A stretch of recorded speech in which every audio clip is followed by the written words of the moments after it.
All over the world there are people who long for war. People who romanticize it and glorify it. People who fantasize about it and desire it. People who think that they want war. These people are very mistaken. You do not want war, of that I assure you. War is inseparable from evil. War is inseparable from scared, confused young men hacking one another to pieces. War is inseparable from the screams and cries of raped women. War is inseparable from the charred corpses of murdered children. Wherever there is a large-scale war, there are these evils. Any large-scale war will deliver these evils in momentous quantities. To wish for war is to wish for them. In a state of war, human life becomes almost worthless. People are sent to their deaths, discarded in their thousands as if they are worth nothing. Death can arrive at any second. There is no glorious struggle. Modern technology reduces thousands of people to mist with the push of a button. Drones and missiles reduce men to splatter.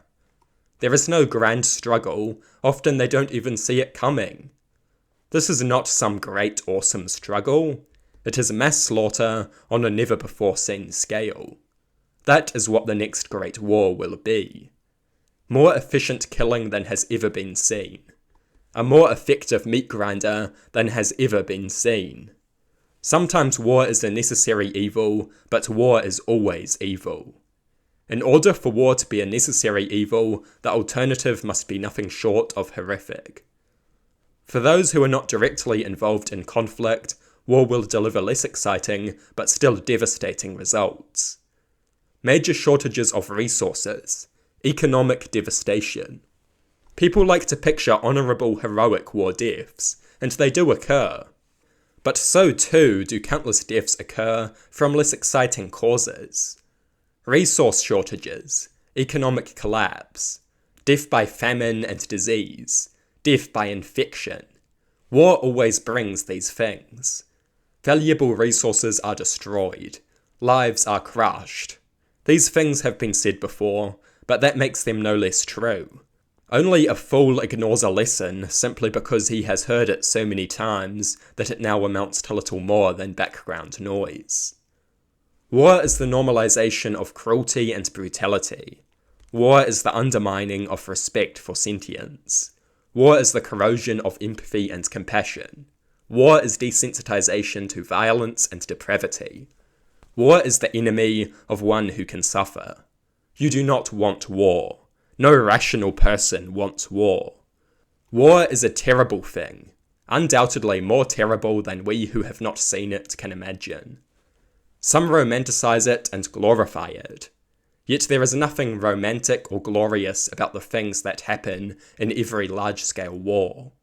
The piles of rotting corpses, the dead children lying in the street, the masses of raped women, generations of young men fed into the meat grinder, thousands slaughtered with the press of a button, death by famine and disease. There is nothing romantic or glorious about this. Heroism does occur in war, but it resides in the shadow of great evil and huge suffering. War is an evil thing. The presence of virtue and honour should not lead us to ignore the sea of vice and dishonour. War is not good. You do not want war. War must be avoided. Not at any cost, but at every reasonable cost. Sometimes war is necessary, but war is almost always evil. And in order to be necessary, the alternative must be unspeakably horrific. War is our enemy, and we must never forget that. We can find it interesting, we can be curious about it, even intrigued by it, but we should never glorify it, romanticize it, or long for it.